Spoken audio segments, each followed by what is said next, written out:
Greetings to everyone. This is Rally G and welcome back to our channel, the Billings Ovulation Method series.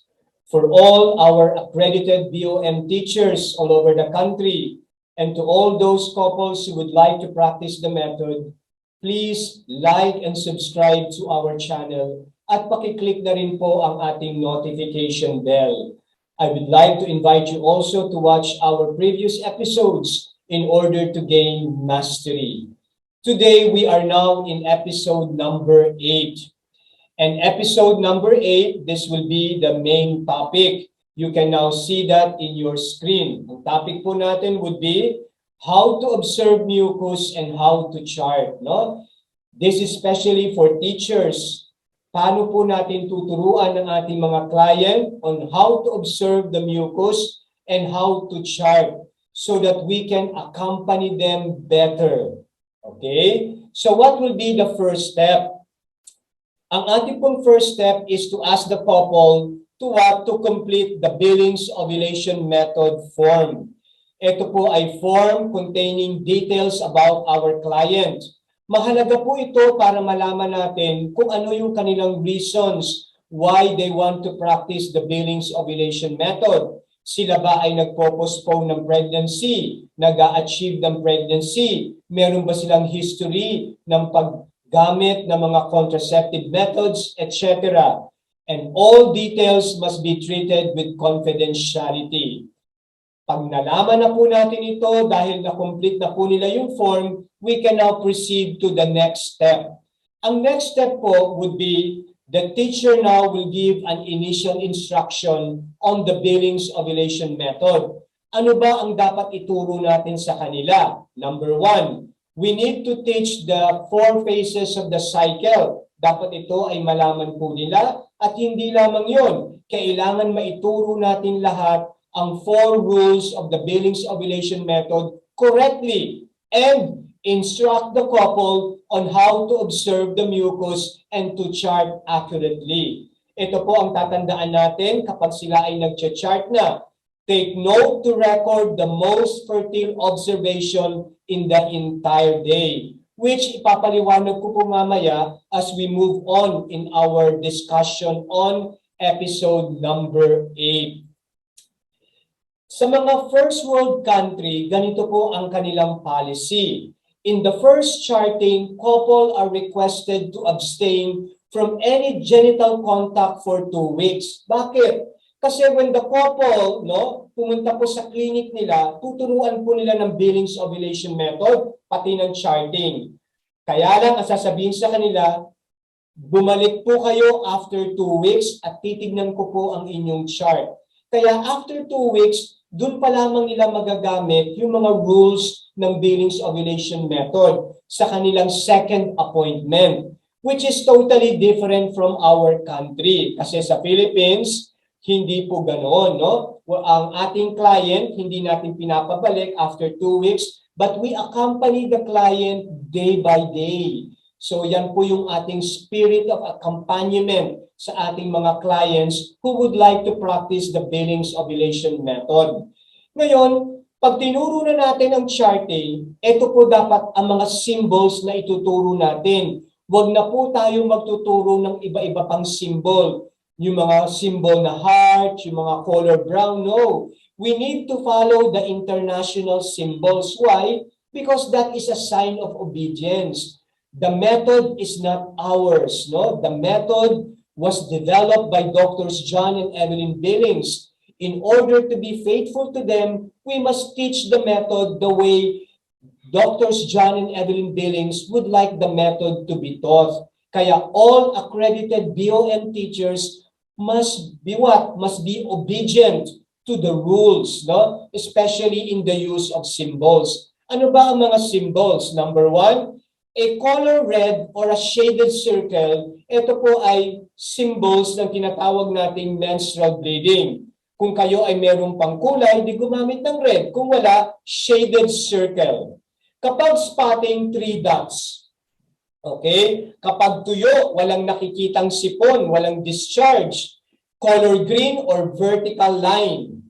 Kapag may nakita na kayong discharge, mucus or lusaw, or sipon. Ito po ay color white or circle. Huwag na pong maghanap ng baby stamp kasi ang baby stamp ay ginagamit lamang sa first world country. Okay? At kung meron pong peak day, alam niyo na po ang peak day, diniscuss natin sa mga previous episode. Ang peak day po ang huling araw na ang mucus ay madulas. Ito pong peak day, ang araw din po ng ovulation. Kaya pag yan po ay nandyan na, lalagyan po natin ng X mark. At kung meron pong pag-i-intercourse, kailangan pong ilagay yan ng couple sa chart using the symbol capital letter I. Huwag na pong gumamit ng mga heart, etc. No? Gamitin natin ang mga correct symbols. Ito po ang mga symbols lamang na ituturo natin. Do not teach yung color yellow or equal sign na nakikita nyo po kapag ako ay gumagamit ng tinatawag nating slide rule. No? Sa slide rule po, mapapansin nyo merong yellow. Hindi po yan tinuturo during initial instruction. Ito lamang po mga symbols na ito. Now, how to observe mucus? Paano nakituturo sa kanila? Paano mag-observe po ng mucus secretion? Ang sabi po ni Drs. John and Evelyn Billings, ang pag-o-observe ng mucus ay katulad din sa pag-o-observe ng menstruation. As a woman walks about, she can tell when menstruation begins. It is impossible po para sa isang babae na hindi niya malaman na siya ay may regla. Ito po ay nalalaman niya agad because of two reasons. Number one, nararamdaman po niya na siya ay basa.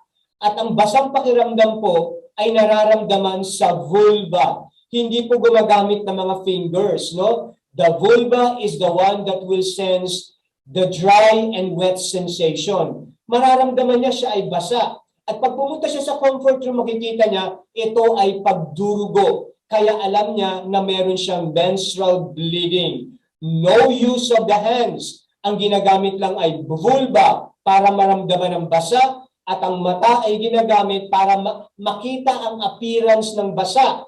Ang basa ay dahil sa pagdurugo, menstrual bleeding. In the same way, according to Drs. John and Evelyn Billings, ang babae maralaman din niya na pag siya ay merong mucus. In the same natural way, she senses the presence of the mucus when it arrives at the vulva. Ang vulva po ay very sensitive. Ang kanyang nerve endings ay malalaman kung ang mucus ay malagkit, sticky, kung ang mucus ay basa or wet, o kung ang mucus ay madulas or slippery. Huwag po kayong maniniwala sa mga nakikita nyo sa mga website or whatever, no, na ginagamit yung fingers at hinahawakan yung mucus at sasabihin, ito ay basa, ito ay malagkit. No, the fingers, no, are not capable of what? Sensing the true characteristics ng sensation ng mucus because ang mga nerve endings ng fingers are not sensitive enough compared to the vulva.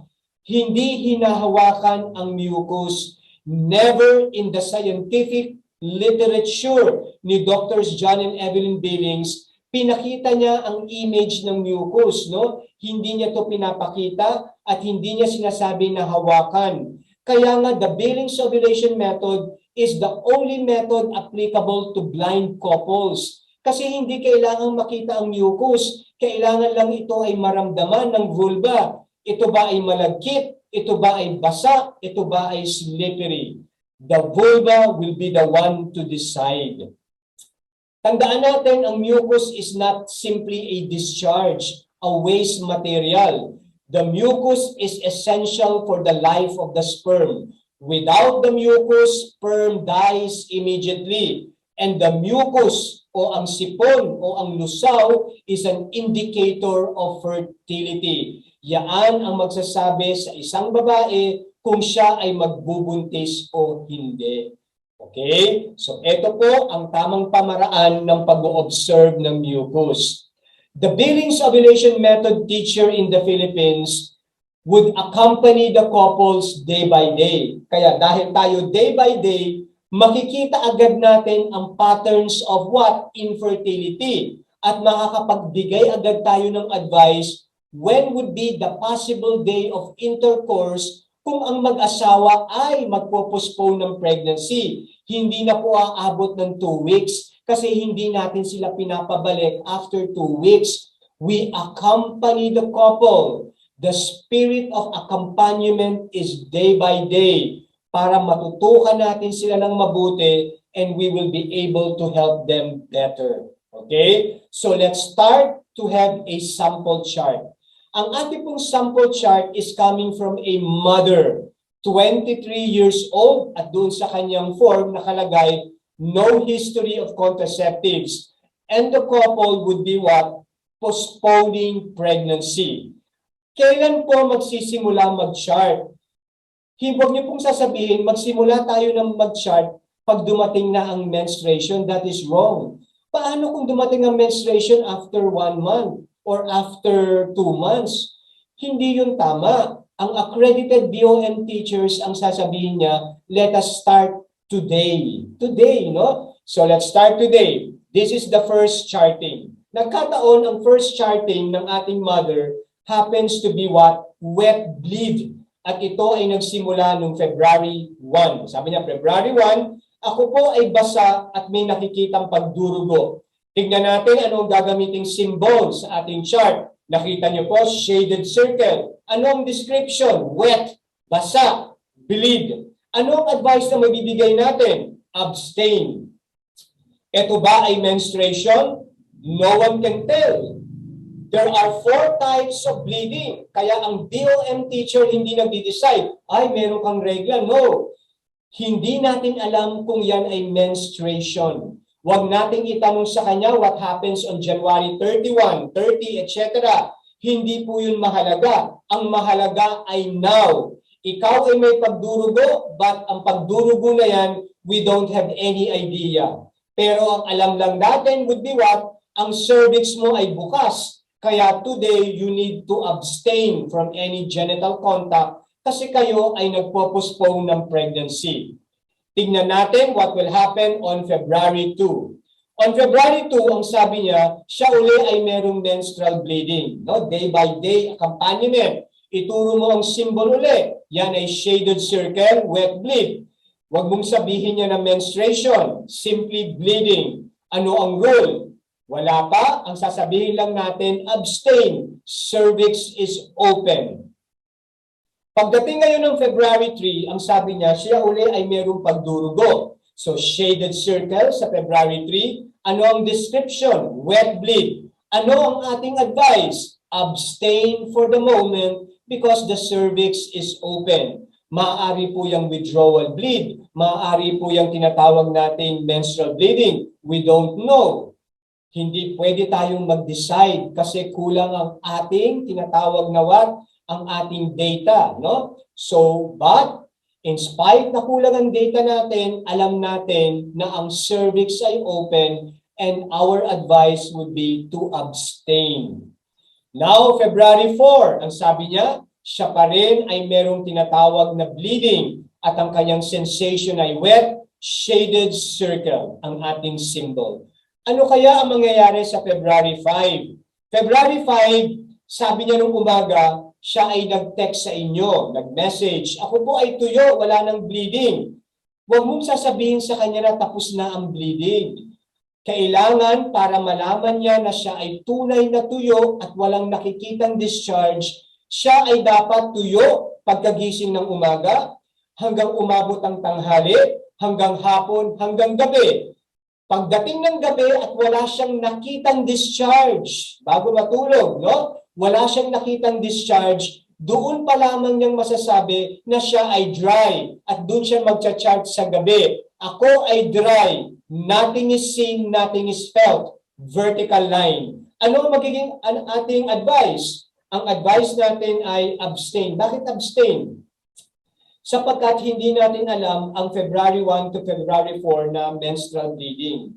Kapag yan ay menstrual bleeding, automatic, sa unang araw na tuyo, sarado na ang cervix. Kaya lang, we don't have any idea. Kahit sabihin niya yan ay menstruation, ang BOM teacher kailangan ay well-informed. Merong 4 na bleeding. Kung yan ay withdrawal bleeding, open pa ang cervix. No? So, kailangan malaman natin na sarado na ang cervix. Ang cervix po ay nagsasarado 3 araw pagkatapos ng tinatawag nating discharge. Ang discharge ay either mucus or withdrawal bleeding. So yun po ang magiging advice natin sa kanya. Mag-abstain ka muna. We will wait for the cervix to be completely closed.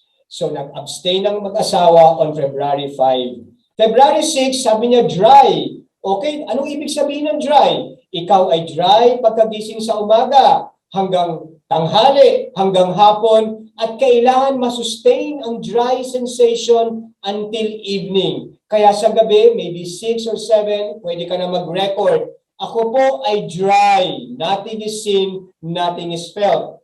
Ano ang ating advice? Abstain. Open pa ang cervix. No? Now, February 6, 7 na tayo. February 7, pagkagising niya dry. Don't record it. Kailan ng recording? Sa gabi. Kailangan masustain dry in the morning, in the late afternoon until evening. Kailangan masustain ang dry days until evening. At pag totally dry, pwede nang ilagay siya sa gabi. Dry, vertical line, nothing is seen, nothing is felt. Ito ngayon ang advice mo sa kanya for tomorrow. Kung tomorrow ikaw ay tuyo simula umaga hanggang hapon, hanggang gabi, sa ika-4 na araw na tuyo, sure na tayo na sarado na ang cervix. Sapagkat nagsasara ang cervix sa sunod-sunod na araw na tuyo, no? Sa ika-4 na araw, completely closed. At pwede ka na mag-practice ng rule, at ang rule natin is EDR2, alternate evenings. BIP rules, no? Hindi tayo gumagamit ng luteal kasi wala naman tayong nakitang day of ovulation. Kaya yan ang babantayan ng ating client on February 8. Pagdating ng February 8, sabi niya, ako po ay tuyo, umaga, tanghali, hapon at gabi. At ngayong gabi, bago kami matulog, before going to bed, I am totally dry. What will be your advice, no? Talagang nandyan tayo parati, mga BOM teacher. Maybe by means of text o kaya tinawagan ka, ako po ay dry na. Kasi we accompany the couple day by day. Ganyan po rin ang practice ko. Every 6 p.m., I'm receiving a lot of text messages, no? Dry, wet, ganyan, and I'm giving advice. Ano ang sasabihin natin sa kanya? Nasa ika-4 na araw na tuyo ka na, sarado na ang cervix on the 4th day of dry, at pwede na mag-intercourse. Apply EDR2, alternate evenings. Kaya tingnan niyo po yung chart natin sa February 8, nag-intercourse na po yung couple. Intercourse represented by the capital letter I. Ano magiging advice kayo natin sa kanila the following day? The following day, ikaw dapat mag-abstain. Why? Sapagkat sarado ang cervix today, February 8. Bukas, February 9, hindi makakapasok kasi ang sperm, babagsak siya pag tayo mo sa kama by gravity. Mararamdaman ng vulva wet, seminal fluid. Kaya alternate evenings, mag-abstain ka the following day because your sensation is wet due to the seminal fluid. And look what the couple did. They follow. Sabi nila, February 9, ako po ay basa, seminal fluid. Kapag wet, ano ang symbol natin? Circle. Ano ang description? Wet, SF, seminal fluid, and the couple now abstain. Ano ang advice natin for February 10? Paggising mo sa umaga, kung ikaw ay tuyo sa February 10, hanggang tanghali, hapon, hanggang gabi, bago matulog, kung ikaw ay tuyo hanggang gabi, you can again have intercourse using EDR2. Tingnan natin what will happen on February 10. On February 10, siya ay tuyo mula umaga, tanghali hanggang gabi, and they practice the intercourse using the EDR2. I mean, they practice the EDR2. Sila po ay nag-intercourse ulit ng gabi ng February 10. Pag sinabi natin gabi, gabi ha, hindi madaling araw, not 12:01, no? Kasi pag 12:01 na, hindi na siya February 10. That is February 11. Anong advice natin for February 11? Abstain due to wet sensation because of the presence of the seminal fluid. February 10, sabi niya, ako po ay basa at dahil po ito sa seminal fluid. kami po ay mag-abstain tulad ng inyong advice. So the couple now would be what? Abstaining on February 11, the feast day of Our Lady of Lourdes. No? Now dumating na ang February 12. February 12, pagising niya, ang sabi niya, ako po ay tuyo. Pero ngayong 9 a.m., meron pong bumagsak sa aking underwear at pagtingin ko po, meron po akong nakitang malabong sipon, cloudy. At ang vulva, ang pakiramdam po ay very sticky. Ano ang sasabihin mo sa client mo? Lagyan mo ng circle. Open na ang cervix. Meron ka ng mucus. Mag-abstain ka na using EDR3. Ano ba ang EDR3? Avoid intercourse during the appearance of the first discharge, mucus. Iwasan, no? Avoid intercourse during the days of discharge. Huwag nang magkaroon ng genital contact kasi kayo ay nagpo-postpone ng pregnancy. Kailangan bantayan mo ang iyong mucus kasi ikaw ay 23 years old. Kailangan normal pattern. Ang mucus mo dapat magbago. Maging what? Maging basa at ito ay magtatapos sa madulas na pakiramdam. Bantayan mo hanggang maging slippery sensation. Hanggang merong mucus, EDR3. Abstain from any genital contact during the days of discharge. Ang symbol natin ay circle. At sabi ng client mo, yes, we will follow.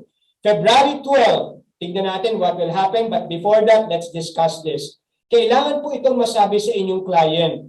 Mucus progressively changing. Kailangan nagbabago ang mucus. Nagsisimula sa sticky, magiging clear, wet, and it will end up in a slippery sensation. Ang sabi ni Dr. Billings, ang tawag niya dito is the developing pattern of mucus secretion. Kailangan nagbabago ang mucus from slippery, from sticky, becoming wet, and ending with a slippery sensation. We need to explain this to the couple. Okay? Kaya pagdating ng February 13, alam niya, cloudy mucus pa raw, circle. Pagdating ng February 14, sabi niya, wet, clear. At alam nila, nagbabago na. Ito pala yung sabi ng aking teacher sa BOM, magbabago. From a sticky, now February 14, clear, no, wet. Valentine's Day, and the couple needs to abstain, no, because they are postponing pregnancy. EDR3. Ano mangyayari sa February 15? Ang sabi niya, nag-message sa'yo, February 15 po, ako po ay slippery na. Hindi lamang basa, slippery. Ang sasabihin mo ganito, bantayan mo kung ano mangyayari sa 16. Kapag February 16, ikaw ay tuyo na, ibig sabihin, ang huling araw na madulas ay February 15. Lalagyan mo yan ng mark na X. Kasi ang last day of slippery sensation, ang tawag natin dyan peak day, ang araw ng ovulation. So bantayan mo what will happen on February 16. Pero tayo ay nasa EDR3 pa rin, habang merong mucus, abstain. And the couple now obediently follow the advice of the teacher. Let's check what will happen on February 16. February 16, slippery pa rin. Ang sabi niya sa iyo, slippery pa rin po ako. So hindi pa pala last day ang 15. So 16, tignan natin what will happen on the 17. Kapag 17 dry na, ang 16 ang last day of slippery. Lagyan mo ng X, yan ang peak day, ang araw ng iyong ovulation. Kaya lang, tayo ay nasa rule pa ng EDR3, abstain. And they follow the advice of the teacher. Ano kaya ang mangyayari sa February 17? February 17, sabi niya, ako po ay tuyo na, nawala na po ang slippery. Now, it's time for the teacher to give the advice. Balikan mo ang February 16, lagyan mo ng X, yan ang peak day mo, yan ang araw ng iyong ovulation. Kaya lang, pagkatapos ng peak day, tandaan natin, ikaw ay nasa luteal phase na. Ang unang araw ng dry, pagkatapos ng peak day is the beginning of the luteal. Kaya lang, bukas pa ang cervix. Ang cervix ay nagsasarado sa ika-4 na araw ng luteal. So pagkatapos ng peak day, kasama pa ang 1, 2, 3, ang unang 3 araw na tuyo ng luteal phase, yan ay kasama pa sa EDR3. Mag-a-abstain pa kayo. Okay? So look at this one. We need to explain this to the client. The end of mucus must be slippery. Slippery mucus indicates the egg is already mature and any moment there will be an ovulation. Di ba napakaganda? Alam na alam nila. Updated sila day by day because we have an accredited BOM teacher who is what? Very willing to accompany couples. Yan ang ating kailangan na BOM teacher. Let's proceed. Take note that the last day of the slippery sensation is the peak day, ang araw ng ovulation. Kaya tignan po natin ang chart. Ang chart, sinunod tayo ng ating client. Tingnan niyo po yung February 16, nilagyan niya ng X, at yung February 17, nilagyan niya ng 1. Vertical line 1. Ang unang araw ng luteal phase, open pa ang cervix. Ano? What will happen on February 18? Ikalawang araw ng luteal phase, number 2, kailangan nakalagay, dry. February 19, ikatlong araw ng luteal phase. Ano magiging advice natin ngayon sa kanila sa February 20? Sa February 20, paggising ninyo, pwede na mag-intercourse, hindi na kailangan ihintayin ng gabi. Ang recording niyan ay always what? Infertile. Sa ika-4 na araw pagkatapos ng peak day, intercourse is available every day at any time. So hindi na kailangan maghintay ng gabi, pwede sa madaling araw, sa umaga, sa tanghaling tapat, pwede sa hapon, pwede sa gabi. Every day at any time hanggang saan? Hanggang matapos ang luteal phase, no? Well-educated ang ating couple because the teacher accompanies them day by day. Kaya pagdating ng February 20, nakita nyo, meron ng intercourse. At yan ay peak rule. Ano ang peak rule?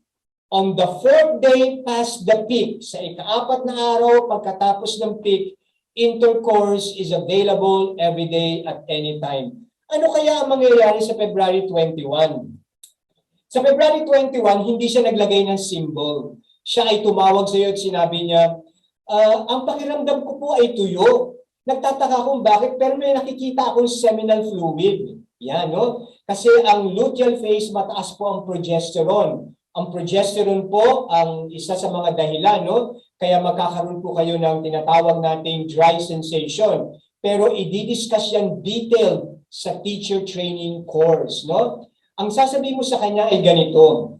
Kapag ikaw ay nakakakita ng seminal fluid sa luteal phase o anumang discharge, pero ang sensation ay dry, hindi mo pwedeng gamitin ang vertical line na symbol. Kasi ang vertical line, ang ibig sabihin niyan, ikaw ay tuyo at walang nakikita. Pero ikaw ay tuyo at may nakikita kang seminal fluid. So every time na ikaw ay makakakita ng discharge dahil sa seminal fluid, ang gagamitin mong symbol sa luteal phase na dry seminal fluid ay equal sign. Kaya nilagyan niya ng equal sign ngayon, no? Equal sign. Ang equal sign ay ginagamit po sa luteal phase kapag meron kang nakikitang discharge due to seminal fluid and the sensation is dry. At pwede mag-intercourse kasi nga every day at any time. So, February 21, tuyo, may seminal fluid, equal sign. Peak rule, nag-intercourse ang mag-asawa. Kung nag-intercourse ang mag-asawa, ano makikita sa February 22? Siyempre, makikita niya ang seminal fluid. Pero ang sensation niya ay dry. Kaya ang gagamitin niyang symbol ay equal. Tama? Nag-intercourse sila ng February 22. So automatic sa February 23, meron uling seminal fluid. Ano ang symbol na gagamitin? Equal.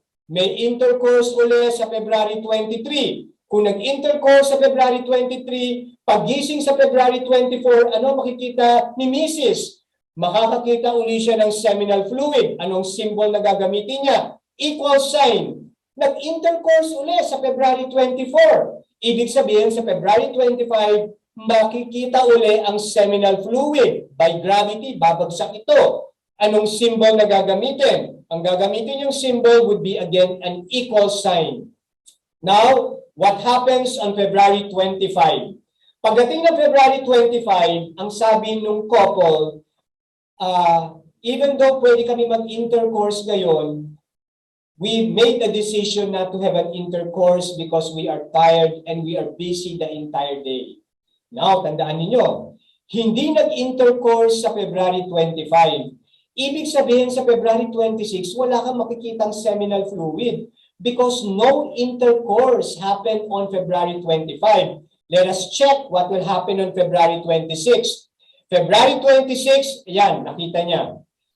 Wala pala siyang nakita. Sorry, nothing is seen. Dry. Kaya ang ginamit niyang symbol ay vertical line, hindi na equal. Kasi ang equal ay ginagamit lamang sa luteal phase kapag ikaw ay may nakikitang discharge due to seminal fluid. So, vertical line. Look at February 26. Ano ang sabi ng couple? Couple decided not to have intercourse today. So, if there will be no intercourse on February 26, you will not see seminal fluid or discharge on February 27. Ano nangyari sa February 27? Dry. Vertical line. At nag-intercourse sila on February 27. Kung nag-intercourse on February 27, may makikitang seminal fluid sa February 28. Tingnan natin. Kung may makikita kang seminal fluid, dry, equal sign ulit, bumalik. At nag-intercourse ulit ng February 28. Kung nag-intercourse ng February 28, what will happen on March? March na tayo. March 1. Makikita mo ang seminal fluid sa March 1. Ito. March 1, may seminal fluid dry equal sign. At nag-intercourse ulit ng March 1. So what do we expect on March 2? Sa March 2, merong seminal fluid. At ang symbol ulit ay equal. Let's check. Pagdating ng March 2, hindi siya naglagay ng symbol. Kailangan niyang tumawag sa kanyang teacher. Sapagkat nagulat siya. Bakit ang kanyang seminal fluid nararamdaman niya na nabasa? In the previous days, parating dry. Ano ang payo ngayon ng Accredited Billings Ovulation Method teacher? Ito ang kanyang advice. Kaya ikaw ay nakakaramdam na ng basa, it is because of one reason. Ang progesterone at saka estrogen ay bumabagsak na gradually. Ang ibig sabihin niyan, kapag ikaw ay nakakaramdam na ng basa, it means darating na ang iyong menstruation. Okay? Di ba? BOM teacher lang nakakaalam niyan. A wet sensation in the luteal phase indicates that estrogen and progesterone are gradually dropping down. At pag siya ay bumabagsak na, it is an indication na mararamdaman mo na ang wet sensation at it is also an indication that menstrual bleeding is about to commence. Anong symbol na gagamitin mo? Equal pa rin. Kasi sa luteal phase, kahit anong discharge at nakakaramdam ka ng basa, always use an equal sign. Gagamit ka lang ng vertical line kapag ang luteal phase ay what? Nothing is seen and nothing is felt. Kaya ang ginamit niyang symbol is equal. At nag-intercourse ulit. Kasi yan ay luteal phase. Every day at any time. Pick rule. Now let's check what will happen on March 3. On March 3, sinabi niya, pagtayo niya sa kama at habang naglalakad, bigla na lang bumulusok, no? Dislodging of the blood. Menstruation. Ang tanong yan ba ay menstruation?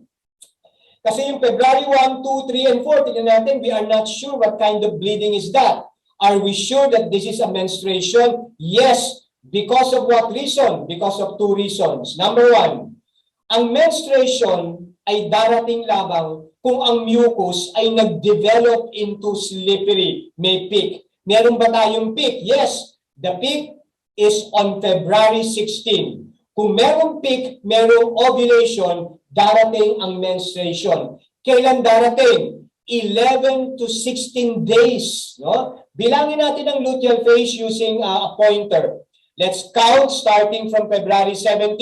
1, 2, 3, 4, 5, 6, 7, 8, 9, 10, 11, 12, 13, 14. No? So 14, ulitin natin if we are correct. So 70, 1, 2, 3, 4, 5, 6, 7, 8, 9, 10, 11, 12, 13, 14. So 14 days of luteal phase. It is within 11 to 16. Kaya ang March 3 is a real menstruation. Alam na alam natin because we have a proof. Ano ang proof? Dalawa. Merong peak day, merong luteal. Now, kung yan ay menstruation, what will be your advice? Your advice now would be, please make a new chart. Bagong chart because menstruation is the beginning of a new cycle. Nagkaroon siya ng menstruation March 3, 4, 5, 6. Anong rule ang gagamitin? EDR1. And what is EDR1? Avoid intercourse during the days of bleeding. So nag-abstain uli ang couple. Now, let's try to check what will happen on March 7. March 7, sabi niya, siya ay dry.